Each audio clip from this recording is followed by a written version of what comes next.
Hi guys, welcome back to, my inside garden. Today is April 12th and I've started on something that I have no idea what to do with. All right, so I felt really confident this year and decided that I try tuberous begonias, right? And I went ahead and started the pre-sprouting process, I think right at the end of February. Took them a long time to do what they wanted to do. You can see some here are really still just getting going. But then you see what my problem is, right? Yes, people. Once they got going, they simply would not stop. And so now they are extremely leggy and extremely leggy. And what do I do with extremely leggy begonias? I've got no idea. I'm thinking maybe I cut them back, right? But again, I have no idea. Okay, so hey, we learn by doing. Hopefully, I know one of you watching this knows exactly what to do, and you will tell me, and we'll go ahead and we'll get these begonias to where they're supposed to be, and hopefully growing and blooming this season. Hopefully, people. Hopefully. All right. All right, so moving on, let me update you on my seedlings. All right, there are some that I am extremely proud of, and this is going to be these guys right here. Do you guys recognize this? Peppers, yes, I started peppers for the first time. And these aren't just any peppers, people. Mm-mm. These are Scotch bonnet peppers. They have been growing beautifully. These I am so proud of, right? I've never, ever, ever started anything edible from seed. So this is going to be my first edible attempt. Right? Started with something that I really love, my back home peppers, people, back home Jamaican peppers. Right, so that's going to be a lot of fun. All right, on the table this year, we stuck with the tried and true. We've got marigolds, okay, and we've got the purple prince. Kept it really simple this year. These, I'm hoping, are going to go under or dapple willows. And the purple prince, I have no idea. I think we may be placing them like we did last year around the limelight hydrangeas. I think it was a really nice contrast late in the season. Okay, we did try again, but Lysianthus. Yes, I tried Lysianthus one more time, and out of 150 seeds, I now have 1, 2, 3, 4, 5, 6, 7, 8, 9, 10, 11, 12, 12 viable seedlings, I think. Right? Ooh. All right, I know that ratio isn't good, but hey, to see something alive and thriving and this big is awesome. I almost threw away the entire tray. All of these guys probably would not have been sitting here if common sense and click in, as the entire tray was filled with this white mold. And I was about to get rid of these seedlings, people, about 3 weeks into the starting phase. But then pulled out my handy dandy cinnamon, sprinkled it all over the trays, transplanted them, sprinkle this on the top. And guess what? It works. It actually works to keep the mold away. So that was cool. All right, moving on. Something new that we are trying this year outside of our papers, right? We are also going to give a try to echinacea. Is it echinacea? Yep, echinacea. I've got wild berry. I've got ruby star. I've got another one, pow pow white. Right? And I got something cute here. I got a chimney. I'll try to pop photos up for you so you can see what they look like. I'm hoping the goal is to put these in containers, right? So that we can have something new happening in the garden. I was kind of disappointed with the germination rate. As you look at the trees, you're like, Naomi, there are a lot of empty spots. Yes, they are, right? But then I took comfort in the fact that, okay, it only takes about 4 or 5 plants to fill a container, right? So hopefully I got 4 or 5 per tray. So this should work out well for us. Right? There's a snapshot of our seed starting journey this season. Let's head on outside. I've got some cool things that I want to show you. All right. All right, welcome to the beautiful outdoors. All right, look at this, people. The garden is waking up. The green is starting to green. All right, and the fluff is starting to fluff. Look at that. This baby is thirsty. Can you tell? I need to water this one. So it has been an interesting start to the season this year. Uh, I think, did I update you on it? I think I did.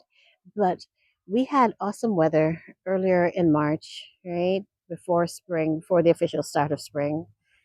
And our roses had started waking up. And then unfortunately we had a deep freeze. And I knew I was late to prune. So this was about, yeah, this was a couple days after the official start of spring actually.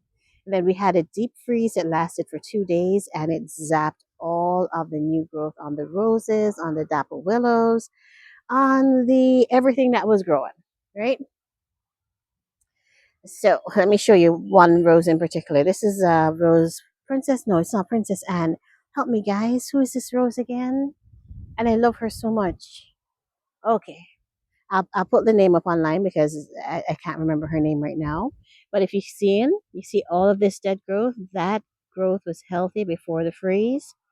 2 days zap, and it just killed all of that growth, wiped out all of those leaves. Look,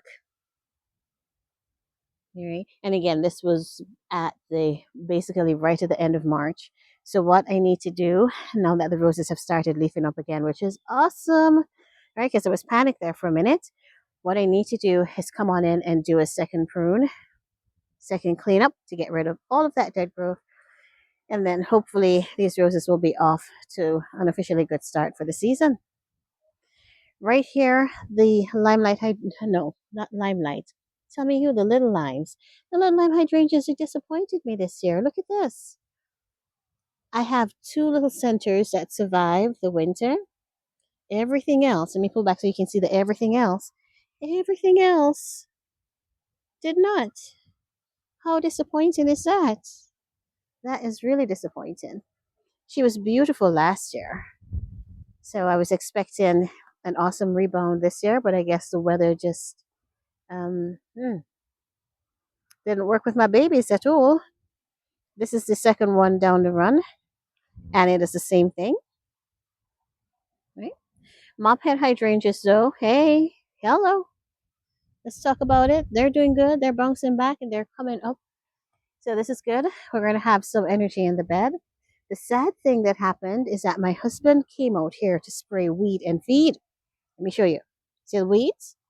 So he was spraying some weed and feed, people. And you know what he did? You know what he did, right? Let me tell you. Yesterday, my hydrangea was perfect. Perfectly standing, happy, upright, and gorgeous. And now look at my baby. Look at my baby with leaves wilted on the ground. Oh, man. I'm telling you. I am telling you. Oh, boy. All right. He's a good thing. It's a good thing he's my husband. Yes, let me tell you.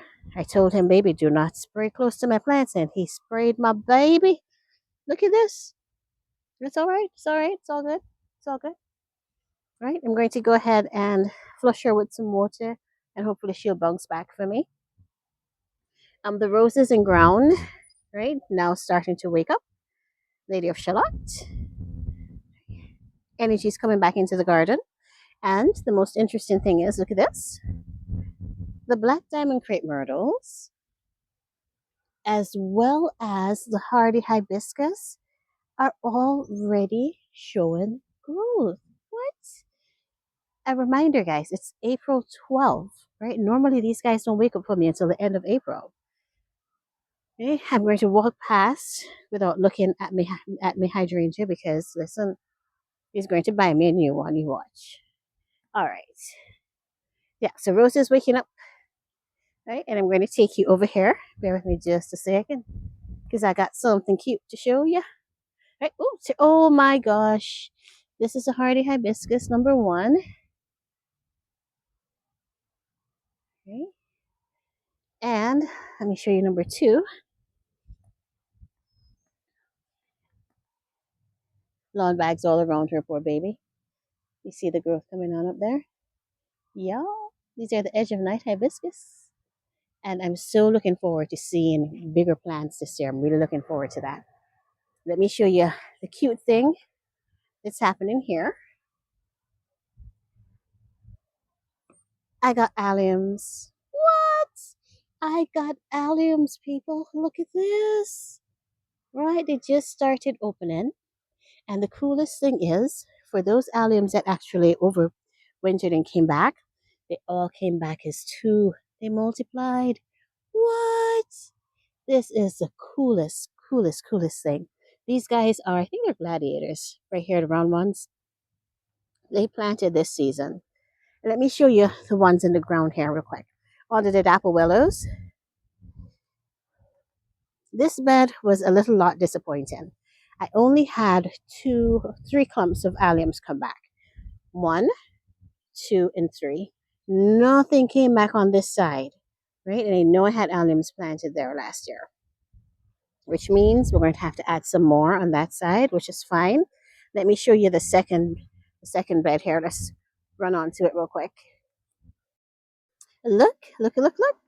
All right, this bed came back beautifully. I even have some little teeny tiny stragglers here, right? Most of these that have come back are the ones that I loved last year. These are the Universe Allium. This is one right here. The Universe Allium is going to be gorgeous, and I'm so excited and tickled that they came back, right? Disappointed about the other bed, but you know me, I dwell on the positive, right? Too easy to dwell on the negatives, man. And come on down.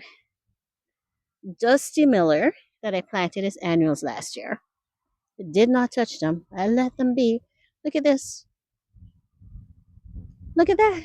You see that new fresh growth? I kid you not, people. Who knew Dusty Miller could come back in my zone? Garden Zone 6B/7A. I did not know. Right? Interesting. And they grew none at all last year. I don't know if you remember them in the bed. They stayed the same size that we planted them. Didn't grow, didn't grow, not a bit. But somehow they survived the winter, and they're coming back up. I will take these out though. This bed is going to be cleaned up. All the daffodils are hopefully going to be removed, and we're going to fill this bed. Maybe I'm thinking we're going to fill it with the marigolds. Right? Okay.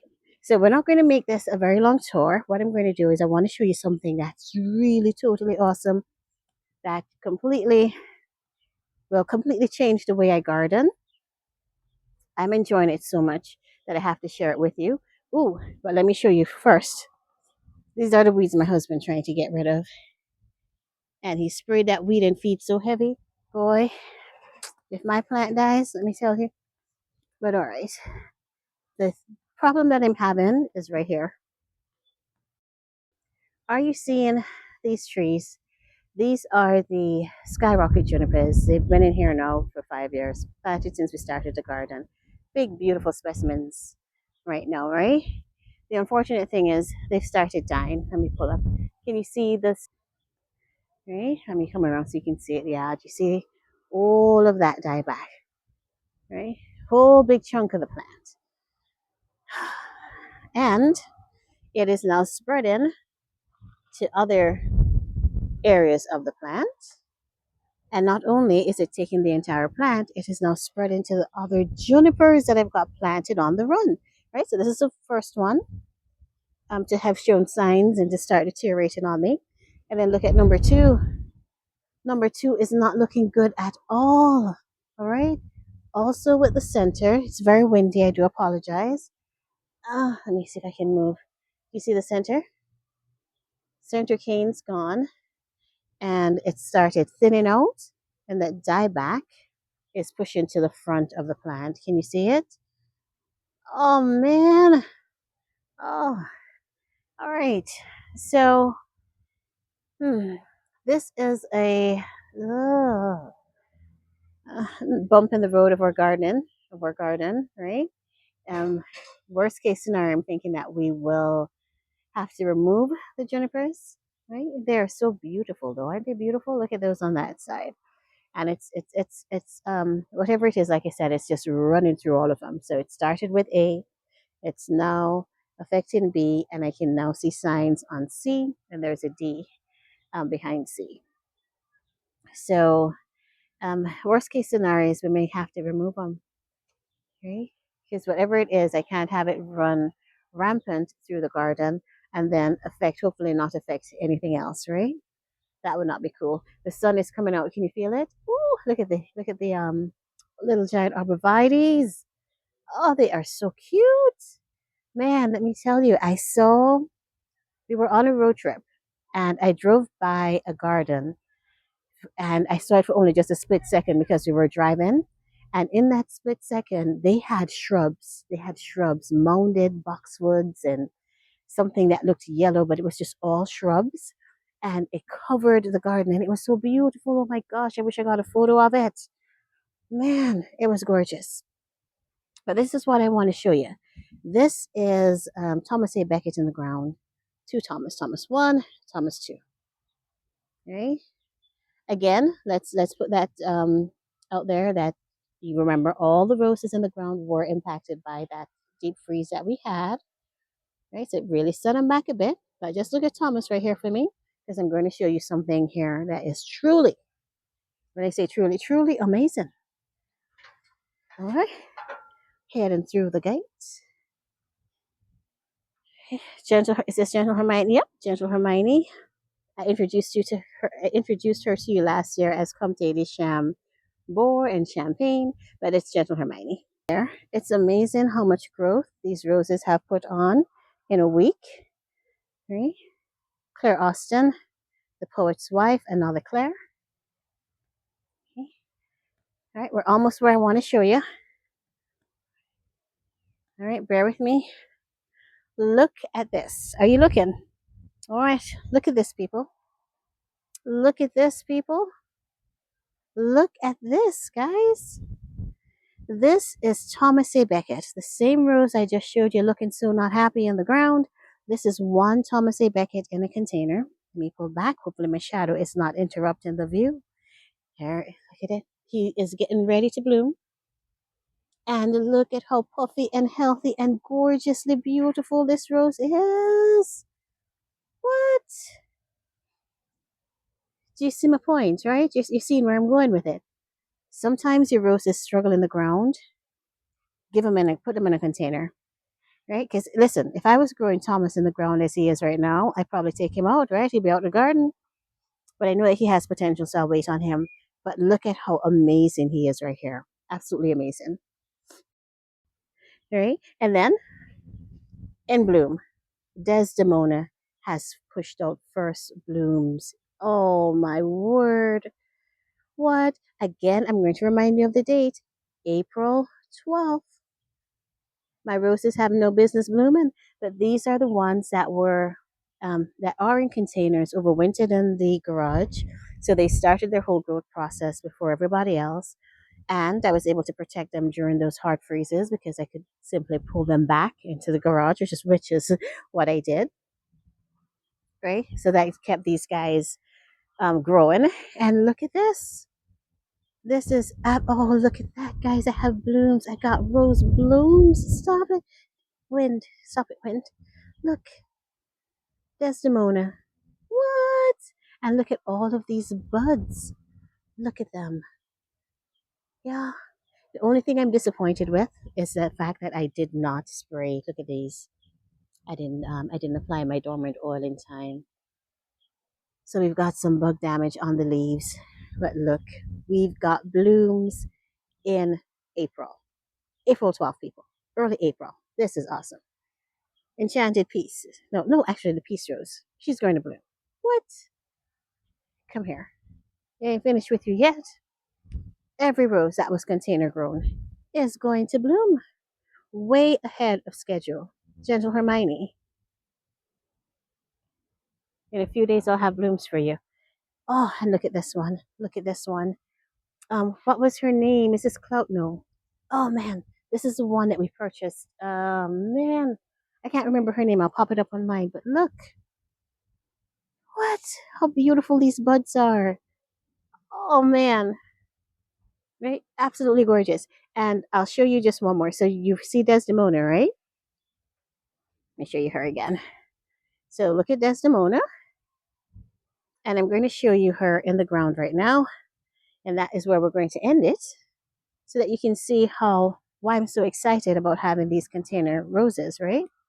We're going to get some help with cutting back the fire chief arborvitaes and tightening up the spirals this year because I've got to keep it real, right? The spirals are way too tall for me. There's no way I can maintain them. I can maintain them up to that third, right there, that third swirl. Everything above that is way taller than me. So we call in the professionals to get a little bit of help. Okay. Fire chiefs looking good though. They've grown beautifully. They'll be trimmed up as well. But I just want to show you Desdemona here before we go. This is Desdemona in the ground, right? Not looking so happy. Eh? Have to come back, like I said, with all the roses into a second prune because of that freeze that we had. But nowhere close to blooming. Nowhere. Right? This is awesome. Awesome. So more roses in containers. I think you all agree with me. Yes, let's put some more roses in containers so that we can start enjoying those blooms a little bit earlier. Because I love me some rose blooms, right? Love it. Right, we're ending on the rose walk. It's a very quiet spot right now, but I want to get a shot of it because things change and it's just amazing how quickly everything changes. All right, and just ending it right here on this limelight. Do you remember the cut-in we did last year? Yep, it's growing, and she leafed out too. Now look at this. Right, I may come back and cut some of the stuff off. But I'll transfer her from here, put her in a container. I should have done it a bit earlier in the season when she hadn't started pushing up growth yet. But I think I'll move her from here. Put her in more sun, put her in a container, and baby her on from there. But she did really good. And one of my Vanessas survived only one of the cut-ins. But yeah, so this is my little garden. All right, we will. I like doing the journals because guess what? I realized, if I did not have um, those Sunday strolls with you last year, I would not have remembered what my garden looked like. I actually went through some of those videos and I was like, wow, you mean that really looked like that? I can't believe it. I see my garden only as it is in the moment. And for some strange reason, there is a disconnect between what it looks like now as to what it can look like or did look like last year this time. So doing these Sunday strolls is really a nice way for me to journal the garden, and it's helpful for me, and hopefully it will be helpful. And hopefully this will be helpful for you as well, right? Okay, so I'll go ahead with people. We're going to have to work on irrigation this year. It's going to be hot. The ground is already dry. We're going to have to work on irrigation. We are. So we're going to go ahead and I'll end the or first garden stroll here. It may have sounded a bit rushed. If it did, I'm sorry. Right, there's so much I want to update you on. Hey, look at this. I'm trying some new edging using wood, and it's holding up so far. Simple. It was very simple to put in. I just did a 2x4 and held it in with those little plastic stakes, and it's doing what it needs to do. I now need to top up the beds and then plant it up with something so that it looks a little bit cute. But we're making progress, people. We're making progress. But okay, I'll go ahead and we will end the video here for another beautiful day in the garden, April 12th. Right, welcome back to the garden, guys. Welcome back to our Sunday strolls. Let's keep it happening. Thank you so much for watching. You're awesome, and I'll see you in the next video, guys. Bye.